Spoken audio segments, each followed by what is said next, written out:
Ayan ang aking almusal. Pagising, mayroon ng nakahanda. Week-in ngayon. Dito lang kami sa bahay. Walang gala. At sa aking asawa ay 2 tinapay, itlog, bacon, at tinapay. Oh, ayan.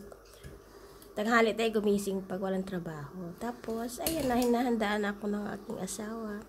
Kaya pagising, ay, ang saya, may pagkain na. Ito namang isa ay smoke na fish. Smoke fish. Yan yung smoke fish rin. Oh, nahalo din yan sa tinapay. Palaman. Ako naman sa kanin ko yan ihalo. Oh, sarap. Kain tayo mga kaibigan itong aking almusal. At kunting kanin. Wala, hindi man yan kasya sa akin ang kanin. Ang liit naman. Sarap ng ating almusal. Kain na tayo. 2 itlog.